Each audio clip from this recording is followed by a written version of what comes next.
Hi, everybody. Welcome. Welcome, Nancy Jean. Thank you for inviting me.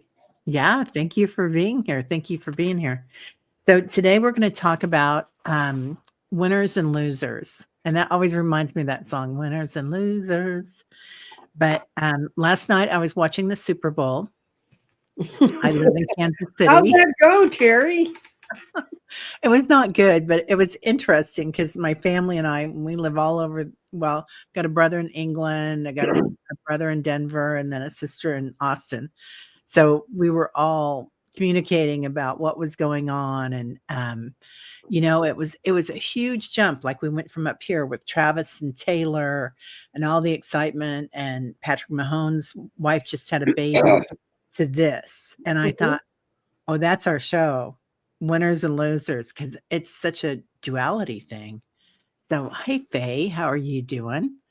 And yeah, so it's something different that I didn't think too much about before. But then when I started thinking about it, we're really structured in 3D to think, oh, I can win this game and you'll lose, or even politically, we think you're such a loser that you believe that.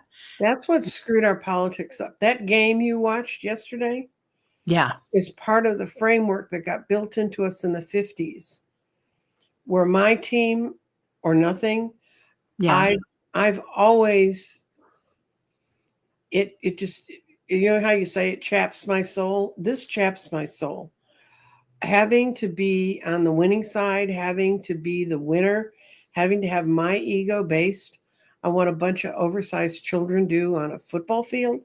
yeah. And when I came to Texas, the Cowboys were riding high. That's when they were growing into becoming Oh, America's no. team. And, and I didn't mean to. I wanted to not come to a football school, but I ended up at one. And they got their fingers slapped. They broke the rules and they got thrown out of the leagues, out of the collegiate league for a while. And it was one of the guys who eventually became our governor, who was chairman of the board at the university at the time. Anyway, I have a long, and actually, where I grew up in the Midwest, football was like everything in the fall. Yeah, And I remember one, and basketball was big too. Basketball was big in the Midwest because you can play it inside. But I remember they would pull us out of class, valuable class time that you had with a teacher that was paid to instruct you, to drag us down to a gym to cheer for a bunch of guys that when I was in high school, my team could have fought its way out of a paper bag. And, look at our heroes. And I'm like, and I knew I'd grown up with them. A bunch of them I'd gone to kindergarten with. And I was like, they're not my heroes. I promise you, they're not my heroes. And and I really, really grew to resent that whole structure of we're going to teach you who to lionize, and that sports was at the head of it. And yet, when I was in the theater department, we won the state contest winning play. We beat out, well, every high school that had that similar arts program. And Illinois is a big state, guys. And they have really good arts programs in Illinois. None of their arts program would get the kind of lauding that sports got. And yeah. so, it's a long and old and cherished dislike I have for the game you watched last night. I didn't even watch Super Bowls. I did make the mistake of watching a weird show on Netflix about don't F with cats. It's about a guy who killed cats online, and Oh, then no. these people decided they were going to stop him. Had a whole lot of interesting subsets. Do you know there's a bike gang in New Jersey that goes and messes with people who mistreat animals? Like, if the state doesn't take care of them, they show up. I mean, that was an interesting group. But anyway, it's the whole story of how they finally found this guy, because they had one of the guy's sisters was a psychologist who said this guy's going to kill a person if they don't catch him. So they Yeah. found out. They found out who he was. He posted all over YouTube all the time, and they went. And since he hadn't committed a crime in any of the jurisdictions they lived in, The police couldn't help him. And eventually, as you can figure out, he does kill someone and videos it, and then tries to outrun the law. And the law won't listen to these people who've been following him for 2 years. And finally, when they figured out who he was, they found out, oh my God, there's this animal, they called him the animal rights group, this animal rights group that knows all about this. And they told him where to go look for him. And they told him how to, and the police tracked him down in large part due to the information. The animal rights people were able to tell him about how he functioned because they've been watching him. But anyway, at the end of the movie, and halfway through the movie, I was like, I'm sort of playing the game this guy's playing by watching this. But I'm one of those children that was raised, if you start a book, you finish it. So I'm like that. I very rarely will not watch a whole movie. I watched the end of it. And at the very end of it, one of the women who was one of the computer nerds that was tracking him down, and she said, how do you feel? Are you part of what motivated him? Ooh. He's life in prison in Canada. He's not going to get it. Oh my goodness. Wow. Oh, okay. Well, you need to start highlighting. Yeah, I've gotten a few. Candy says, isn't it sad that schools value and promote sports more than the arts and academics? That's true. Yeah, 100% Candy. Liz is okay. Liz is at the hospital. She's in the Cleveland Clinic this week. She went to Cleveland from Mexico to get her pacemaker, and then she will go back into AM meditation. Yay, Liz. Barbara has a birthday next week, and Carl has a birthday this week. Carl, I've got you starred, dear. Do you have Maureen Monaco? Yep, got her. Okay. Yeah, got you. Want to go through, are there enough out there that so I can just kind of read the framework? Terry and I were talking about the framework of winning and losing from a spiritual sense, because now we've talked about.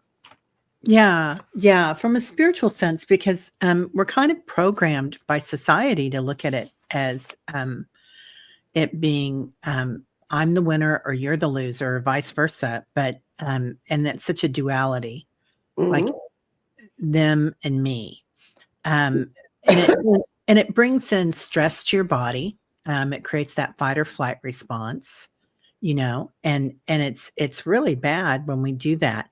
Also, even with billionaires, right? I mean, how many billionaires think I won, but they live with scarcity. They're like, I need another billion. I need to be a trillionaire.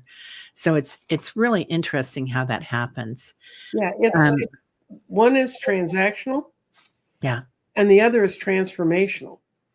How we accept it is transformational. And I don't know about you, Nancy Jean, but for me, sometimes if I go to a retreat or I meet somebody at a lecture or something, even within the spiritual community, it's like, oh, well, have you read this person? Have you, do you know so and so? And there can even be a hierarchy there that people kind of think. And it doesn't matter if you're in a church or if you're at a woo-woo thing. There still can be structure there that people like. Well, when I ran a political campaign. Yeah. And it started, and it was the first one I ever ran. And we had a woman who ran a bank. We had a woman who was a psychologist who was really big in the human rights movement all over the country. We had my candidate who'd been a very successful lawyer and she was only 31. And then we had two guys. We had one guy who his name was Borden, so he got a Borden sticker from that's a dairy product, and put it on his helmet, and that was his entire advertising. And then there was a guy who belonged to the Lincoln Society, attached to Republicans, but he was gay, and I never could figure out.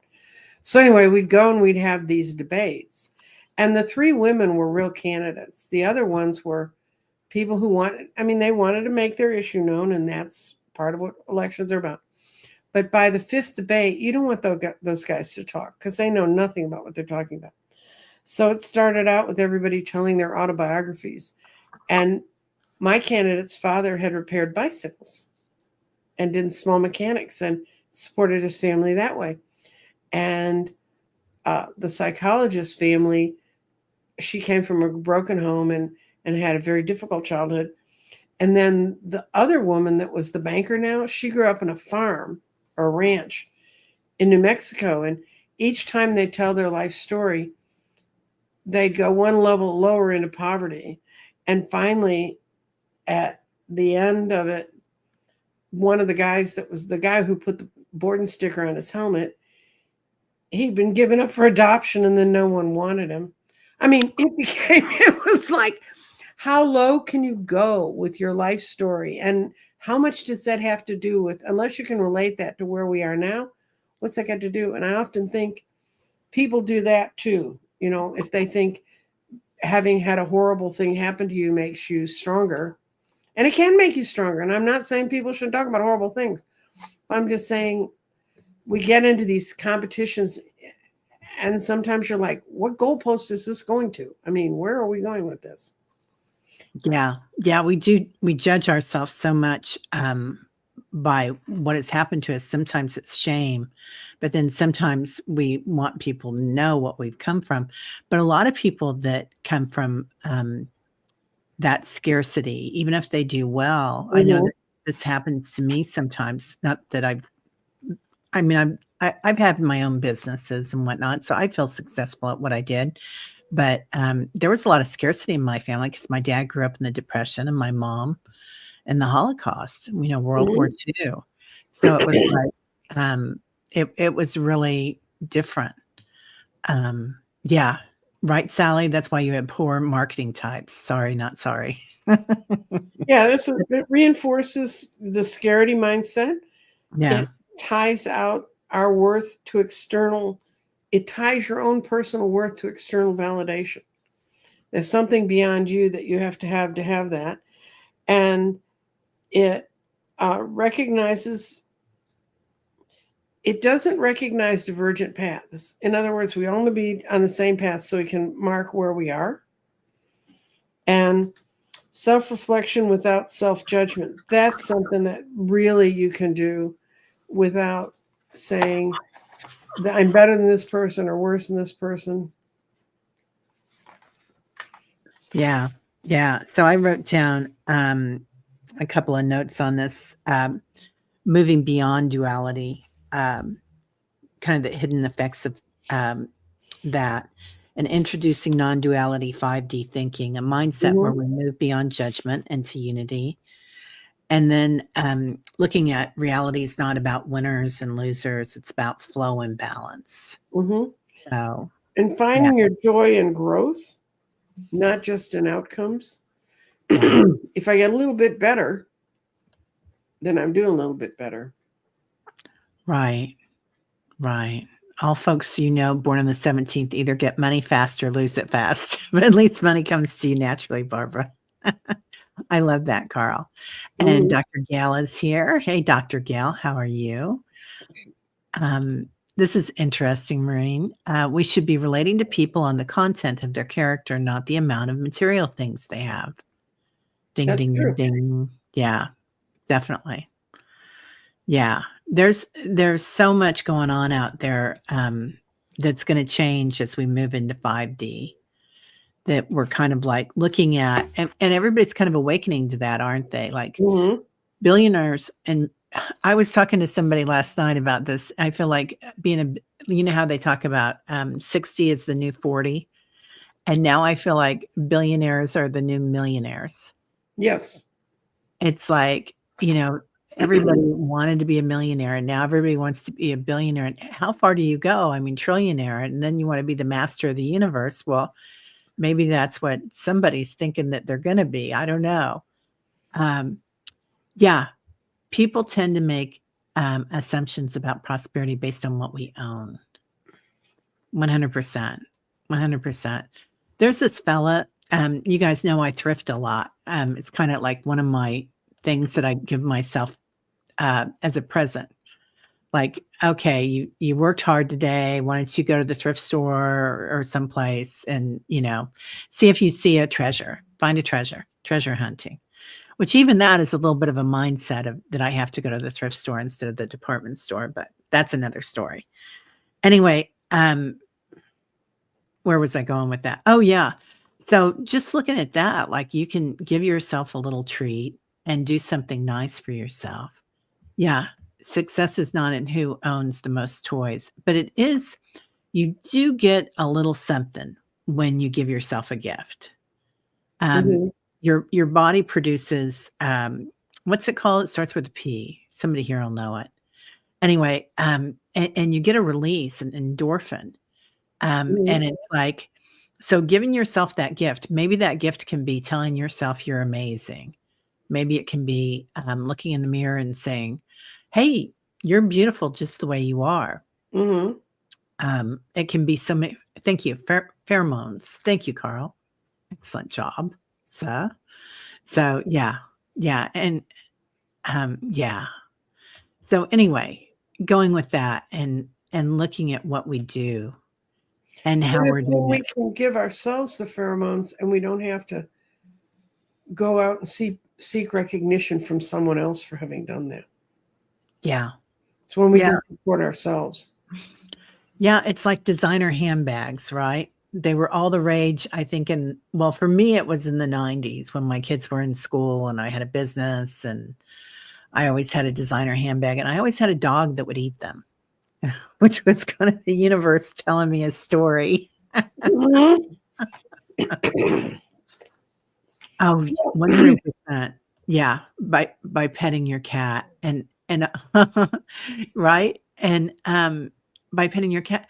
Yeah, and Carl, we shouldn't, I mean, not that this is a show on sexuality, but also, yeah, um, by being generous with yourself and knowing that you're the skin that you're in is okay to be sexual Mhm. or to look at, and we're kind of talking about that too, like, we even label ourselves as male and female. And there's a lot of people coming in right now that don't do that anymore. Oh yeah, There's I a have fluid. one. Yeah, ditto. And the other part is, have you heard about the therapy tapes? The telepathy tapes. No.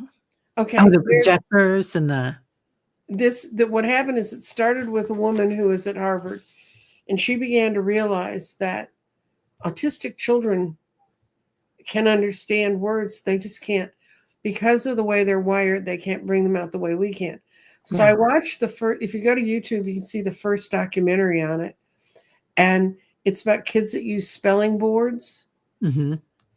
And it shows them and thousands of kids who are autistic.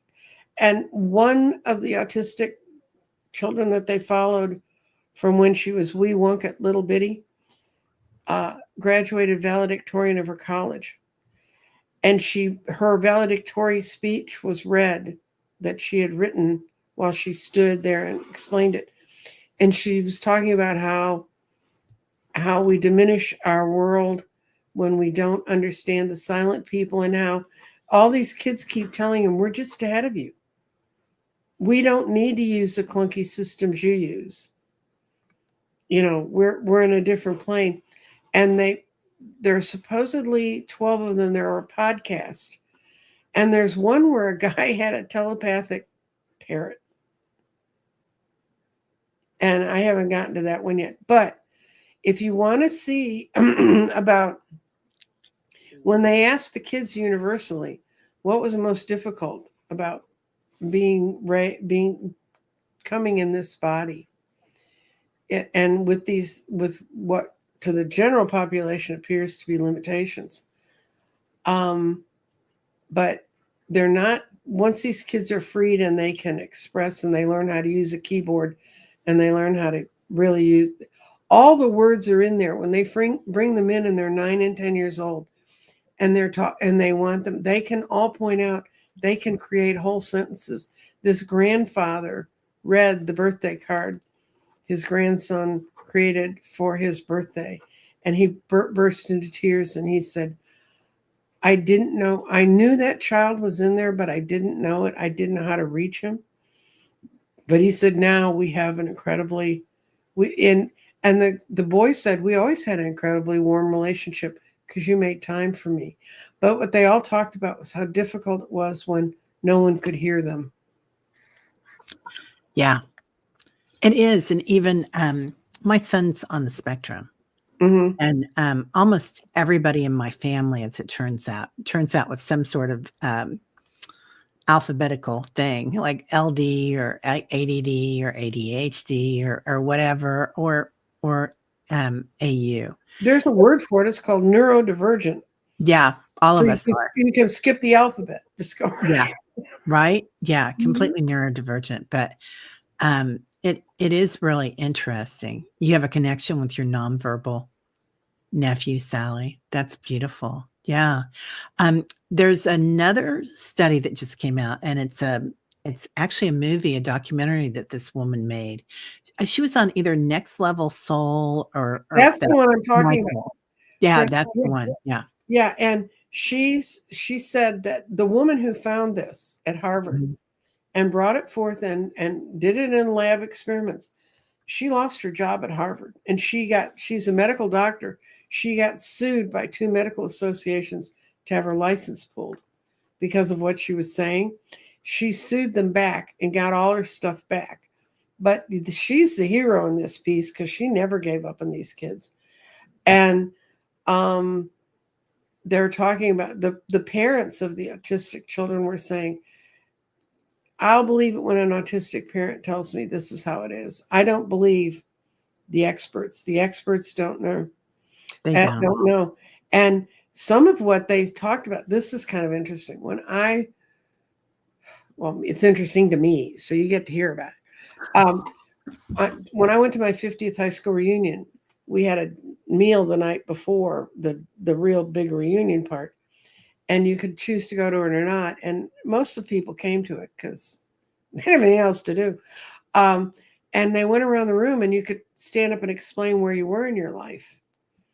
And so I found out a guy that I used to walk to and from kindergarten with is a dentist in Florida, and all this kind of stuff. And but only 2 people got applause when they told what their stories was. One was a farmer who had 17 grandchildren. I don't know why you applaud the 17 grandchildren, but they did. And then when I stood up and I said, well, if you're following me on Facebook, you know that I now work as a psychic reader and I'm a medium. And that's kind of what I ended up doing. And when I sat down, everybody applauded. And I looked at the people at the table with me who I'd known since grade school. I said, why are they applauding? They said, you finally figured out who you are. Hot diggity. I said, what the hell?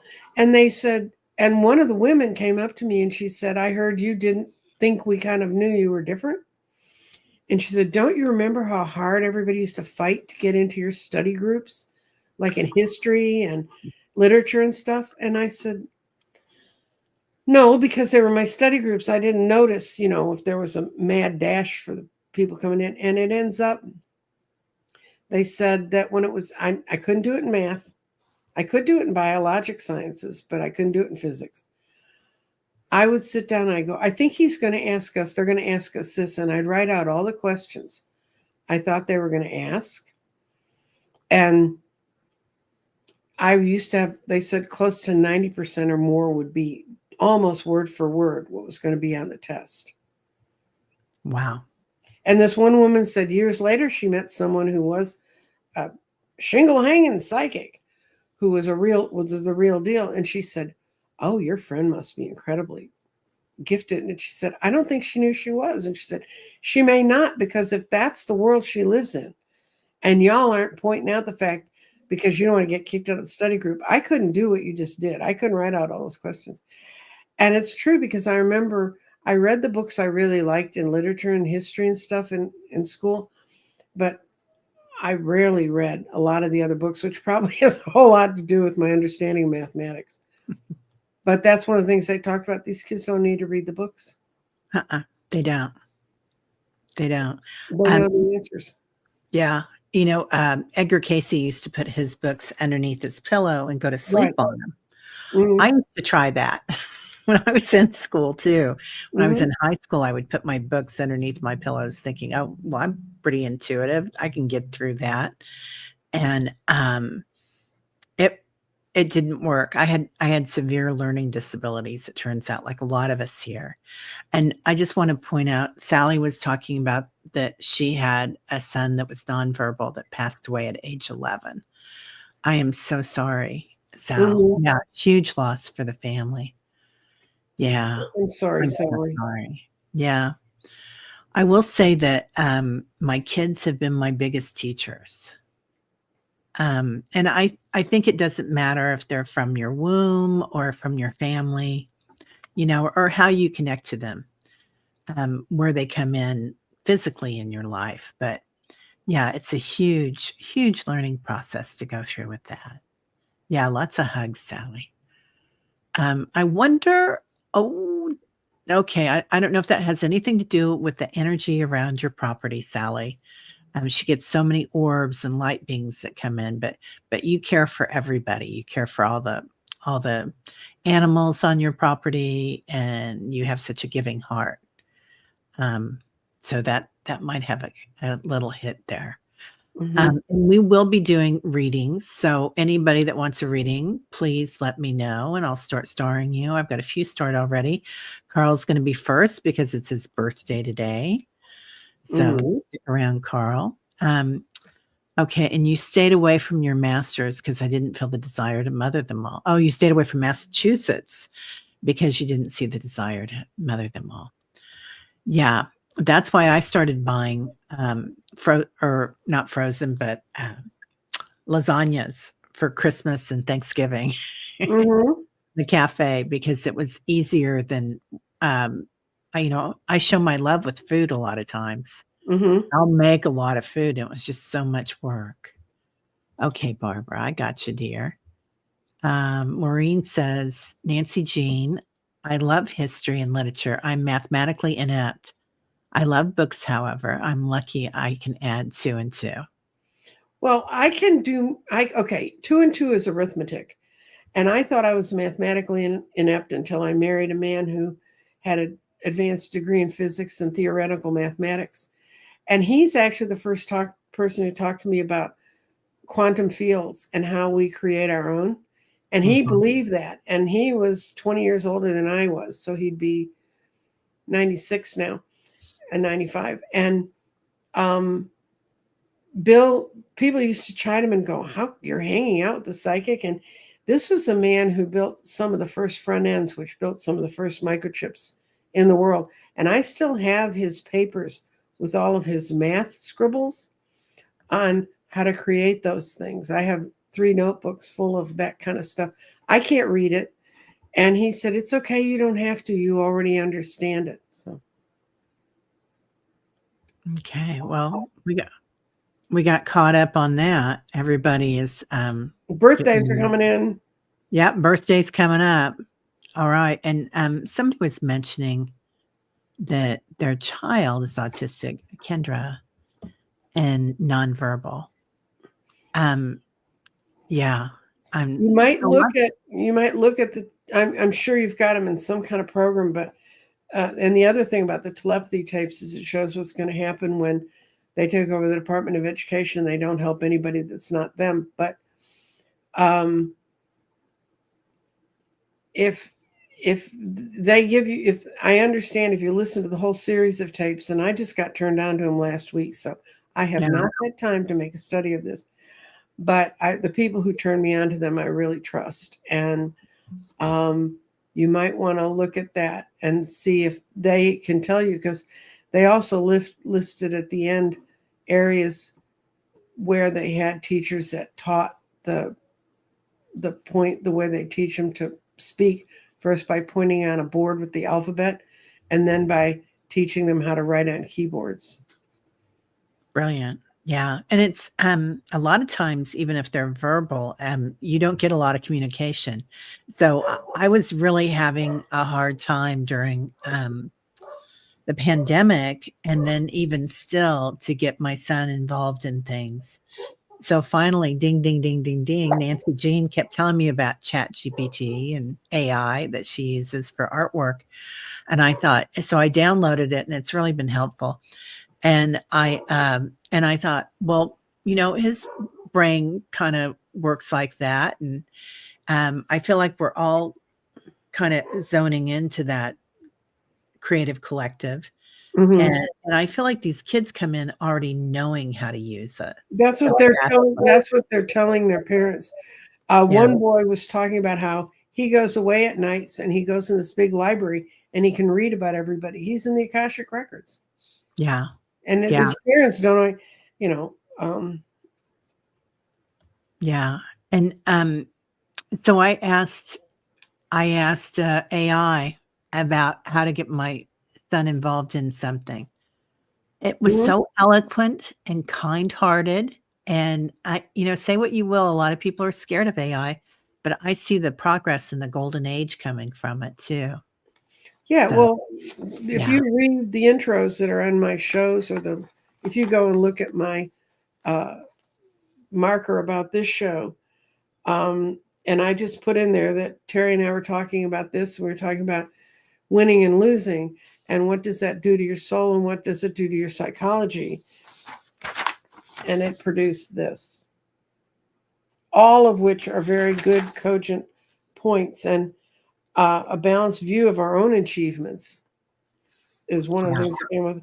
Recognize our personal milestones, embracing self-worth that isn't dependent on outperforming others, and shifting from keeping score to keeping balance. And that's the one for me. I don't need any more scorecards. I need balance. Yeah. Sal gets a lot of messages from everybody on her property. She just had a javelina out there while we're talking about this. That's beautiful. Yeah.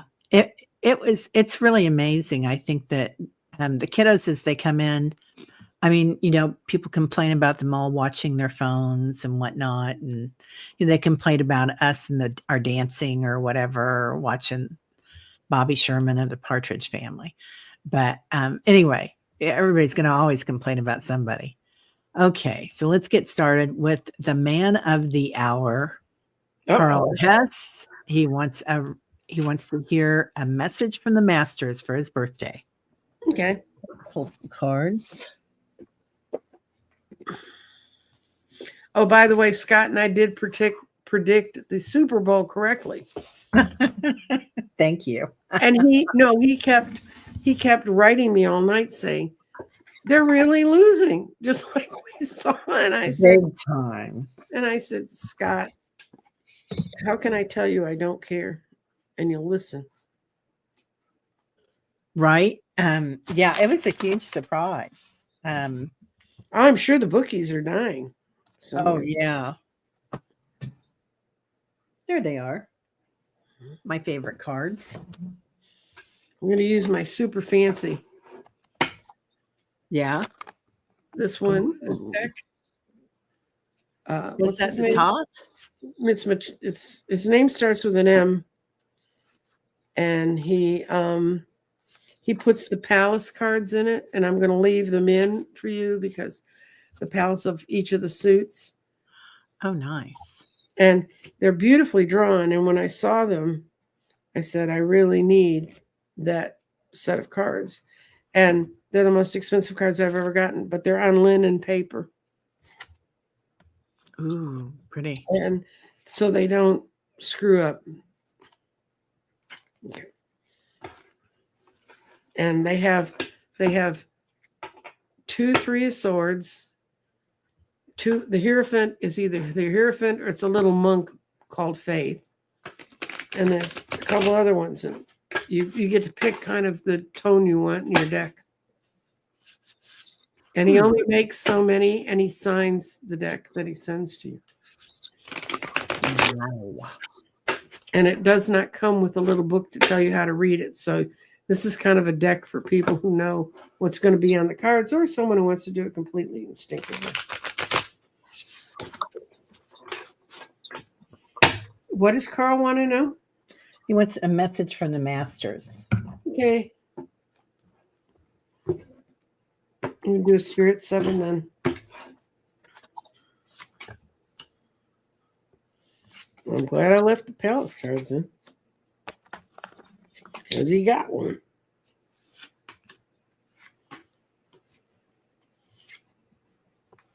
Wow.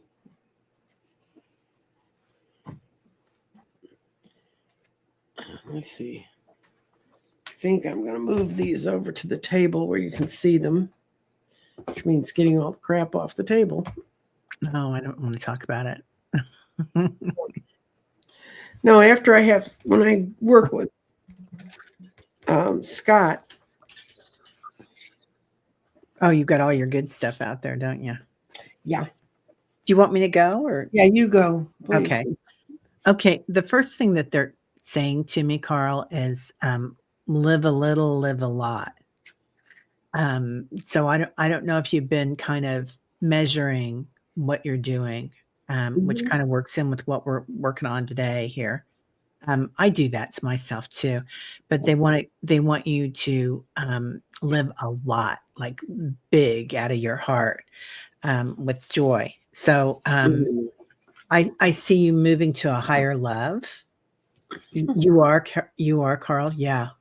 So looking at the big picture, so getting bigger with your aspirations, bigger with what you're doing, and then of course the big picture shows up. So you've got 3 portals there, 4 if you count the higher self at the top. So kind of, I feel like you're moving up, Carl. And then also don't forget about magic. So this is the time of magic right now. Where we can create anything we want. We can create fear. We can create beauty. We can create spirituality. Whatever you're looking for right now. So ask for it big is kind of what they're saying. Okay, wait a second. My lens is all screwed up. Okay. Oh, you got the special lens cloth. I've got a scrunchie that I use as my lens cloth. This is one to clean eyeglasses. I have a 1,000-pack of anti-fog lenser things that I got during COVID. That'll tell you how often I go out and need to worry about my fog in my glasses, but see if that helps. I don't know what's wrong with this lens. Well, quit being that way. Okay. Well, okay. I'm going to do the best I can to interpret this for you. This is a who you are. It's called a Soul 7 reading. And these 3 cards are this life. And these 3 cards are your past life that most influences you. And this is where you are going. And I can just stop right now. You're going into the sun. Wow. And this life you chose to come in to seek better emotional balance. That's the Palace of Cups. That's above the Ace, the King, and everything else in Cups. And when that shows up, that's the lead card. You've passed up chances to be the King of Swords. You said, nope, I don't want to do that. I did that before, and I didn't find it particularly intriguing. You would much prefer to live in a balanced, that's the Empress card, a balanced space where everything is giving and receiving in the right balance. And, okay, what was your life before? You were defeated before. You ended up in the 9 of Wands position and you weren't able to secure what you had. And this is a Page of Coins. It was all about money. That's why you came in for emotions this time. You already learned. And sure, it was all about money. In your last life, it was all the Ace of Coins. It was all about money. So, it's just hang in with whatever you're doing now because it's going to work. I know you think at times, why is this taking so long? Well, remember, the universe has a different time scale than we do. Carl says he was killed in Vietnam trying to save his team. That's what makes sense. Yep. Yeah. All those swords. Then Carl's not very old. No, he's quite young. Okay. Yeah. I was going to say, one of my best friends died in Vietnam my sophomore year in college. And the night he died, I was at a party and I saw him standing in his fatigues on a porch of the house I was at. And it was close to the university. And I just told my friends I'm walking home. And I just walked home in a daze because he and I had seen that he wasn't coming back. And I got to my room and I opened the door and I was standing there and all of a sudden an angel appeared. It's the only angel I've ever seen in my life. You talk about bright lights. And she was holding a candle and she said, Tommy sent me because he wants you to know that he's safe. And I said, thank him. And she said, he will be fine. And he'll always be, that part of him that connected you will always be there. And he always has been. And it's so weird because I haven't thought about Tommy in a while. And I thought about him this weekend. When you talk about winners and losers, because I remember people say, well, Schroeder wasn't, he could have gotten out of going and all this stuff. And he told me he knew he couldn't. And anyway. Interesting. Yeah. And maybe it was his life path, right? His contract. Oh, yeah. I mean, we flip about that stuff, but it's an honor kind of to come in and to leave early and to give people the grief, the sacred grief, right? To learn from, to reset. Yeah, and that war took some. His younger brother went before him because Tommy was in college and he was still exempt when he was in college, and his brother went before him. And when his brother came back, his brother was so badly internally wounded that he was in a psych ward for a long time. And then, and trust me, to come out of Vietnam and for them to decide, oh, you need to be in a psych ward, you had to be bad. And Tommy, when he went over, he and I talked about it the whole summer before he went. And he said, I think you died in a war too. And I was like, I guess, I don't know. And it ended up, it was true. My past life, immediately before this one, I died in a bombing in London. Oh. And that's why once I understood that, I could sit through air raid sirens. But trust me, if you wanted to see a person go into complete freak out, put in air raid, and that included the tornado sirens or any of those, it would just drive me up the wall. Yeah. And, bringing up the senses is really interesting because a lot of the kiddos that come in, we were talking about people that are neurodivergent, have really high sensory issues. And hearing that because their subtle senses are so connected, what we call the clairs, the subtle senses, remembering, knowing, hearing things that other people don't hear, seeing things that people don't see. Anyway, okay, that was just a ding, ding, ding for me. Sorry. So Maureen is asking for prayers of protection for her brother Corey today as he goes to court. Okay, Maureen, surrounding him with 33 trillion angels and all your ancestors supporting him, seeing him in a ring of light. So it is. Yeah. So do we have another birthday or something? Okay. Yeah. Barbara Beckman. May I have a reading if possible? It's Barbara's birthday, I think, on the 17th, Barbara, you said? Somebody's birthday on the 17th. So let me know if I got that wrong. You're so welcome, Carl. No problem. Yeah. And not to be commercial about it, but that's just a little bit of what we do. And if you go to my website, you can book a reading for life reading.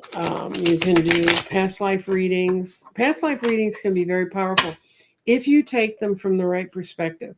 I used to not like to do them because I saw too many people say, oh, what happened in my past life, so I'm doomed. I'm like, no, that's not why that we learned this thing. Yeah. And Barbara wants us a message from her guides. So she corrected that. Hey, Anne, I do feel like I was doing past life readings when I was in my teens. And I was kind of like, oh, past life readings, Akashic record readings kind of came in again. And I was like, oh, okay, again. But now I'm really, I still love them. They're still beautiful. Well, people who I've done them for that took it from the right point of view, they'll write me years later and say, yeah, that pattern was clearly there. And thank you so much for helping me understand it. So, yeah. And one lady I did was the last Queen of Hawaii. And I didn't do her reading for her. I just did a past life reading to show people how they work. That was the first year I was on the air. And this woman started writing me saying, I think you were reading about my past life. And she already knew it was her past life because she'd had some other work done. So I finally called her up because there just seemed to see something so real about it. So she ended up being on my show. And because I taped it, I could lay all the cards out the way they were supposed to be. And we talked about what it was like for her to know that and what her life path had taken her to understand that. It's a fascinating story. She's still out in the community. She's a really cool lady. And she said, I was sitting there watching you do that. That's Sonny going, it's me. It's me. And I just said, well, I'm just going to do this. And I don't know if it's going to hit somebody. And yeah, showed her being totally betrayed at the end of her life and being deserted by everybody, including her own people who thought she'd sold them out. And then the white man who had sold her out. So we white folks got a lot to pay for. Barbara, okay. You've been on the downside of the Wheel of Fortune. You've been feeling it. Matter of fact, you've really been feeling it. This dark period you've gone through that you're working your way out of, you needed to look at those issues and at those images to move forward. You're past it, girl. That's 5 of Pentacles reversed. You're out of the wilderness, and your sword, Ace of Swords, is not stuck in the rock. It's ready to flow. The energy is really ready to flow for you. This is a message from your guys. Quit looking at what you lost. We've handed you everything so you can pick up those 2 cups and go run. So, yeah, I got the same. So this is one of my favorite cards in this deck. You guys know that. It's this angel is walking around. She's carrying that huge urn, which is really, really heavy. And it's probably filled with all her old stuff and all of the other people's old stuff as well.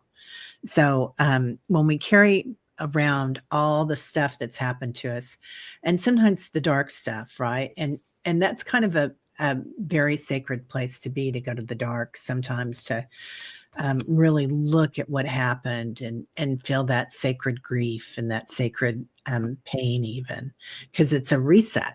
And that's when we really start to look at what's important. You're going to be reaching freedom here. You're breaking free of all that like a little kid.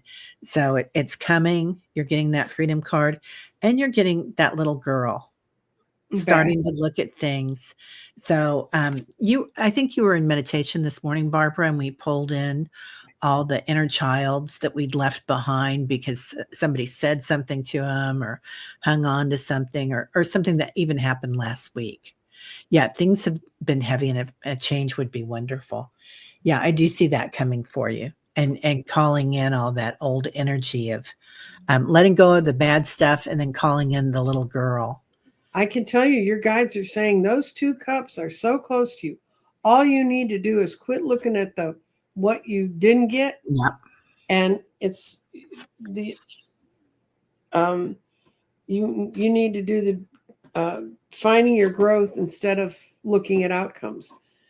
Finding where you did grow. I mean, some of the jobs I thought I wanted, or places I thought I wanted to go, they would have killed me. They would have stifled me. I know y'all find it hard to believe I could be stifled, but oh, thanks, Sally. Okay. She says yes. So yeah. A lot of us are being called to let go of that stuff, Barbara, because we can't take it to 5D with us. And Wednesday's the full moon.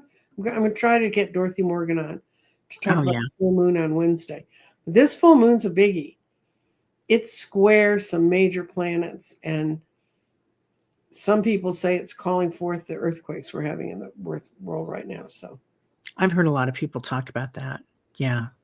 Well, the other part is there's a hole in the middle of the sun. There's a thing I watch. I am such a nerd. I watch the sun's weather report, and there's a hole that broke out last week in the middle of the sun. And when that happens, the gravitational pull between the earth and the sun changes. And when those things have shown up before, we've had massive earthquakes. And I watched 2 different shows on it on Saturday night. And my daughter said, Mom, go back to the antique show. She didn't like them. But yeah, it's good to, if you can go look up solar weather, and they'll explain it to you. This is a big, huge, sun's sucking stuff up. Hi, Ripe Color. Hi, Jeffrey. Hey, Jeffrey. Yeah, that's funny. I just did a read the future with my friend Jean on her channel, or Mhm. on her forum, her website, and that's what I saw too. I saw a shifting of the axis going on in the tectonic Well, the plates. sun has just changed. Its north poles just 2 months ago completely changed. Right. It happens every 11 years, and so now it's polar balance is hitting, and we're in the middle of this. And when that hole showed up is when they started having all of the Greek earthquakes, the Greek and Oh, Jen, Santorini. Jen says she's got a lot too in Southern California and Arizona desert right now. A lot of little earthquakes. Hmm. Okay, listen on. Is it looking like I will get my new pacemaker within a couple of weeks, and will that help my heart to regain strength? So this is entertainment only, but we're going to read around the energy of your heart, Liz, because Hmm. you have a truly beautiful heart.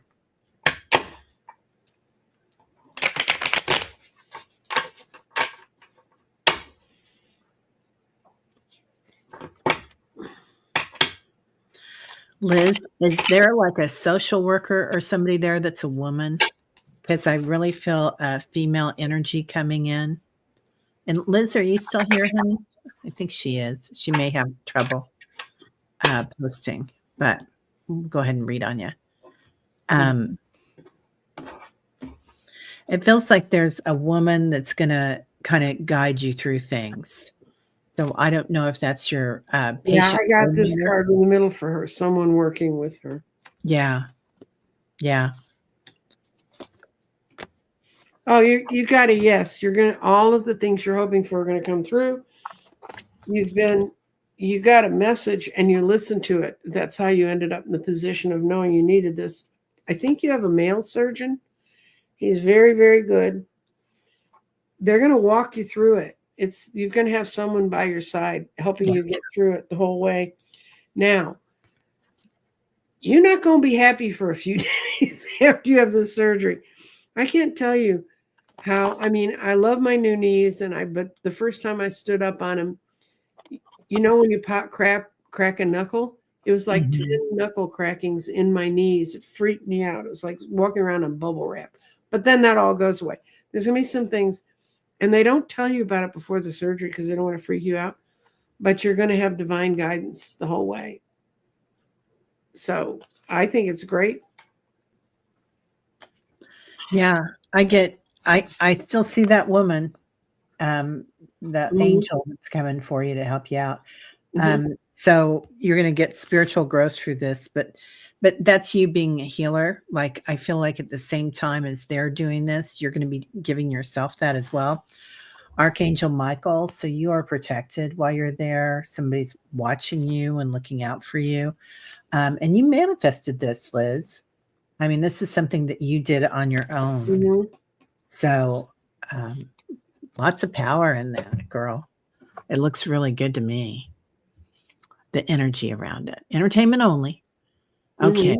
Mhm. Maureen just mentioned that she treated herself to a pair of emerald earrings for getting her upper teeth pulled to make herself feel pretty again. I call it my tooth fairy present. I've always wanted emerald earrings, Maureen. I love that. That's amazing. It's my birthstone. Really? Yes, and Oh. everybody ever dated cursed me because I had the most expensive birthstone you can get. Okay, Kendra would love a message or a reading. I'm going to do how she's doing because I think she has questions about how she's doing. Yeah. Kendra, did you ever make that any? Yeah, that's fine. I'll do it on that too. Okay. Kendra, are you moving or thinking about moving? Oh, message from the guide, she's saying. Okay. Well, guides may tell you you're moving. You never know. I mean, Yeah. they have their own way of letting us know this stuff. No, I don't think she's moving. She's got the Four Swords Okay. and a reverse chariot. Oh, dear. Okay, Kendra. you're being too hard on yourself, and you need to withdraw a little bit more and spend more time thinking about what you really want. You're keeping score. There's a big scorecard out there, and you're keeping scored by somebody else's methods, and that's stopping you from moving forward. I'm not moving as fast as they are. Yeah. And then you got this problem. When you let your mind go wild, this is what gets in there. So you need to pull it back, because, and it doesn't mean you need to walk away from everybody. That may be the moving you think she thinks she needs to do. Oh, She needs to walk inside herself and figure out what gifts she wants to carry forward. You're just in a bad case of the full moon. Oh, ditto. Yeah, you're an overthinker. Hello, Kendra. Welcome to the club. Yeah, you've got some choices that you're looking at. There's that decision card that came in, and that might be the way that you're looking at things, like Nancy Jean said. Mm-hmm. So how your awareness of things. Set your priorities. So that's one thing when my daughter comes to me, she's a Gemini, and she's always got a million different possibilities and has to know right away. But make a list, like what really bothers you or what really makes your soul or your heart go pitter patter, that you think's amazing. They're kind of calling you to look at the butterfly, like look at what makes your heart go pitter patter, make your priorities. So anyway, it's a beautiful, beautiful reading. Well, I'll tell you, Kendra, you're kind of where a lot of us are. Yeah. The symbol of my crystal company, Crystal Directions, is the butterfly. My spirit animal is actually the raven. A murder of ravens. That's my spirit animal. But I have felt drawn to the dragonfly because its life cycle is so incredibly interesting. It lives below the water. It's like a little nymph, and it lives down there for a long time, and it eats. It's a very voracious thing. It eats lots of stuff. Well, you're on the process where you're climbing up the stem of the grass to come up into the air. And once you're up in the air, all the goo that's around you that makes you a little nymphy looking thing goes away and emerges these incredible wings.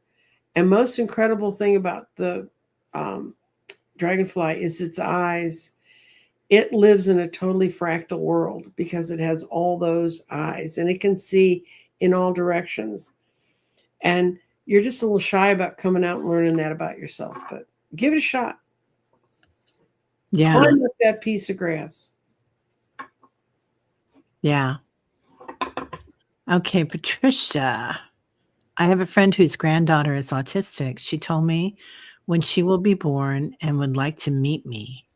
Wonder if it has to do with the ability to hear her without talking. Hasn't happened yet. Huh.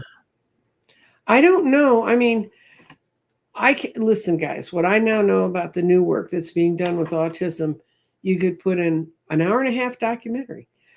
But I'm telling you that the more I hear about how these kids function, the more I realize I came in with some of the skills they had, but I was coordinated physically so I could get around the world by myself.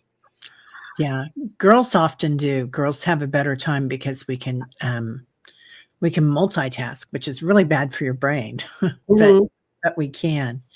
And so we can cope and hide things a little better often than the boys. And I do feel like for a long time they said that kiddos or people that were on the spectrum didn't show their emotions, that didn't have any emotion. They had emotions. They get angry. They have so much tenderness in their heart, and they can get so angry about things. And that's the thing. It's hard to get that response. I know our whole family goes to a therapist, and she's in Australia and she's Irish, and she teaches us how to body shake and to get rid of all that stuff, because it's hard to get rid of that stuff. Okay. Sharon asks, what about autistic kids that do have limited verbal responses? Are they all telepathic? Yep. Sharon, they don't respond verbally like we expect them to, Yeah. but they hear every word. They hear everything that's going on around them. They pull in everything that's going on around them. When you see how within a month of being exposed to, I can make these words and figuring out how to sound them out. When you see what these kids are writing, it's prophetic. Yeah. The So, other, oh, go ahead. Sorry. no, and yes, I think that kiddos that don't talk are telepathic. Yeah. Yeah. A huge change for me was with my relationship with both my kids was that I was, when they would, particularly when my son would walk in the room, I would look at, well, what's going on here and what can I change and what can I make better for him? Like Mm-hmm. I probably had him in like 10 different programs and I drove that kid nuts. I mean, I was not a good mom. I was trying to be, but it wasn't. And now when I look at him, I try to see his light and see his love because they know when we're looking at them and trying to see, well, what can we help them with? What can we change for When them? we're keeping score, are they where we want them to be, or are they where they need to be? But Yeah. there are ways to help them that are miraculous, and Yeah. and trust me, they had one of the kids respond to an article that said that this picking out words to speak, they're called the spellers, that spellers, it wasn't a genuine thing. This kid wrote the most beautiful paragraph about come and live a day in my life. Oh, I can't wait to watch that. I'm going to watch the whole thing today then. Yeah, Okay. it's the whole thing that's up on YouTube is the first one, and I think they're raising money to finish. Now there is the podcast that is the whole set of tapes, and that's also on YouTube. You can get that. And there's also when we look at this, like with special education and whatnot, what they call special ed, but they make modifications for these kiddos. When you look at the modifications in special education or a lot of the modifications that are made for kids that are neurodivergent, those should be across the board for everybody because they're beautiful modifications to look at each of us as an individual. Mm-hmm. That was always the thing that I saw in special ed groups, that all this would be great for everybody out there. There were great modifications they've got. Do you have time for one more reading? Sure. I'm Okay. going nowhere. If I'm reading with you, I'm just avoiding doing something else I need to do here, and that's fine. Okay. Sally would love a reading, please. Okay. Okay, I love reading. Oh, I wonder. We kept saying, okay, Sally is Salrod. Salrods, yeah. I'm going to ask how the world is like that's going around Sally, unless she has some grand objection.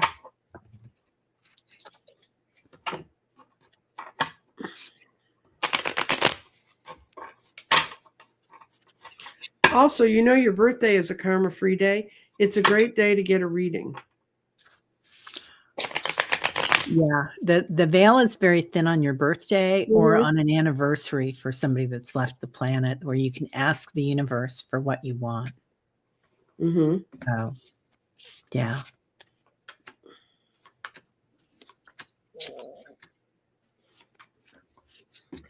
Okay, Sally's being very, very watchful right now. She's at the 7 of rods. She's on that hill. You've got the upper advantage. You're in the middle of a spiritual and an analytical phase because you're also trying to stop people from stealing from you. And boy, you really don't trust the system. And you've been listening to someone younger than you, and they've been making you feel less secure. So whoever that is, they're not telling you the truth about your endeavors. And you're not going to move. You've got the Knight of Swords. No, they got the King. Oh, it's the King of Swords. This is a person that you're worried is stealing from you. I think you know who they are, so they're not going to do it. That's why you're in the center, you're in the watchful position. Wow. I don't know. And are you still sticking with that no move? Because she was thinking about a move, actually. I don't see. I didn't see a move. I just see if that young person has something to do with the move, go the other direction. Interesting. Huh. I mean, Okay. I don't normally see that little kid as evil, but and the kid's not evil. He's just doing what he's supposed to do. So I get conception, like you might be thinking something up. There might be some alchemy in the movement here. You got a plan, or you're thinking about a plan, thinking about getting a plan. Let's put it right there. And you're going to be manifesting it. I feel like you're going to have a bright idea, and this could be one of your beings coming in, Sally. And it kind of feels like they are, because I was trying to get a message before we came in, and all they kept showing me was your skull, like light all around, just forming inside you.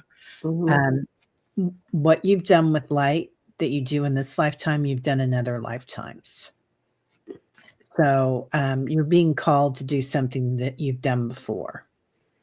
So kind of relax into it. Don't get too upset by it. I mean, not that you're upset or anything, but don't try to overthink it. I feel like things are you kind of have to trust in the process a little bit and enjoy it. No thinking a move, but complicated by government restrictions. Yeah.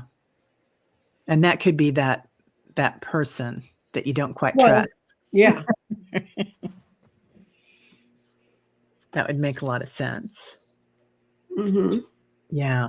Well, thanks everybody for being here today. Good luck, Sally, and everybody else. And I am glad that I brought up my son being neurodivergent, because I feel like I don't try to keep it a secret. I just don't try to put him out there a lot. So, but yeah. Well, sometimes it helps if people hear from our personal experiences. Yeah, definitely. And he's near and dear to my heart. And I'm sure if you have somebody in your life that's neurodivergent, they're near and dear to yours too. So everybody have a great week. What do you have coming up, Nancy Jean? Tomorrow I have my show at 1:00, and I was going to talk about the telepathy. I'm going to do some more looking at the telepathy tapes, and I may listen to some more of those podcasts to get a better background. I really should listen to all of them. Read the whole book before you start talking about it. I'll be doing open readings, and Wednesday I'm hoping this. If she's on, she watches my show sometimes. If you're watching Dr. Gail, you're about to get an email. I'd like to get Dr. Gail on Wednesday. Oh, nice. Yeah. And Mira says she's neurodivergent, and it can be a lot. It's a superpower when others accept it. Totally. Yeah. Well, right? It's like all the little foibles we may have in our life. Yeah. Who is that on? Autism? It's called the therapy tapes. And if you go and search on YouTube and put in the therapy tapes, it will be there, because I did it yesterday. Let me try to find it right now. And yeah, you guys. So there's a lot of autism on YouTube if you watch the very conservative channels. There is, and sometimes it's a really old stuff and old news, and these people coming on and complaining, and not so good for how we can help people. The autism tapes, is that what it's called? Yeah. And they say they're on Netflix, but I looked everywhere I could on my Netflix, because if you Google them, it says it's available there, and I couldn't find it there.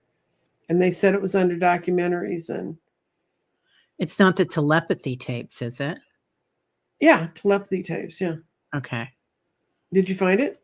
Yeah, I did. And I'm going to post it, and I'll keep it up because I'm going to watch it. I'm going to watch it. But it's really important because we're all different. Yeah. These people can't escape the fact that people understand they're different than these individuals. But these kids are so incredible. And when you see them and how they do Yeah. what they Yeah. do. And also the woman who came up with the speller technique and what she had to fight within her own community. And the woman who created it, she had her first child was autistic, and she'd always wanted to be a special ed teacher, and she was studying for that. So that's cool. Then she had a second child, thinking I'll have a second little lovey child, and she got a second autistic child. So she said, now I've got two of them, and you can see them change, and you can see them teach us. You're right; they teach us so much. Yeah. We lived the neighborhood that we lived in before I moved to this house where I raised my family. There were, I think there were 12 kids Mm-hmm. with the diagnosis that we knew of Mm-hmm. just in the surrounding block, that our block and the blocks that intersected with What ours. age would they be now? They'd be in their 20s, Okay. mid 20s. The weird thing is, Susan, my youngest, Uh-huh. we had a boy who was severely autistic that was born, that lived near us. And Susan could go over and that child would respond to Susan. They could play. And then there was, for those of you who don't know, Susan is transgender. When Susan was in Cub Scouts, Susan got in Cub Scouts, there was a little boy, and his parents were always at the meetings and always there. And his dad was one of the leading physicians in a specific kind of medicine in Dallas. And his mother was this really lovely Southern belle from Alabama. And they hovered over that kid. And I was like, whoa. And I mean, because he didn't act all that differently, but he always paired up with Susan. And so one day the father came over to pick up some Boy Scout thing that they were selling. I don't know. And he was standing on the front porch with my husband, Bill. And we had this huge courtyard in front of our house. And there was then Susan running back and forth playing with Chip. I remember his name was Chip. And his dad turned around and he was thunderstruck and he goes, Chip's playing with him. And Bill kind of looked at him like, yeah, Bill, who had 5 kids. He's like, yeah, that kids play. Patrick being the 6th. And the father said, no, you don't understand.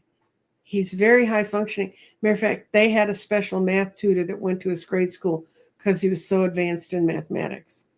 But he couldn't play with other kids. I mean, the dad said the being with them or the energy of them or something just affected him. He said, Patrick can play. So the parents always made a point of trying to pair us up with Chip when they had activities, which was fine with me. And Susan has told me her whole life that she always got the special kids and she loves them. And she said, we just understand each other. And I don't know if that's her not understanding the telepathic part of it. Yeah. She was sensitive and they knew. Yeah. Mm-hmm. Yeah, Kendra, your son doesn't enjoy interacting with other kids either, mainly adults. Yeah, Well, Susan didn't like most kids. Susan thought most kids were so limited. Susan was homeschooled and they all lived in an age ghetto. So, oh my God, you're playing with that 3rd grader. And Susan turned around and looked at the kid and said, that 3rd grader is smarter than you are. Oh God. And the kid pushed him in the bushes and it was on a school ground. And the kid almost got expelled from school if Bill and I hadn't gone and talked to them. And we went to his parents and said, we just did your kid maybe a favor. But if he keeps pushing kids in bushes, the next time he's going to go down harder. You need to curtail that child. Yeah. We always had like, I don't know, 6 to 8 kids at our house. and they were all neurodivergent practically, and my daughter hanging out with them. But she was very, very sensitive, like Susan. So, yeah. So many littles in your classroom were as such. You were lucky that they responded to you.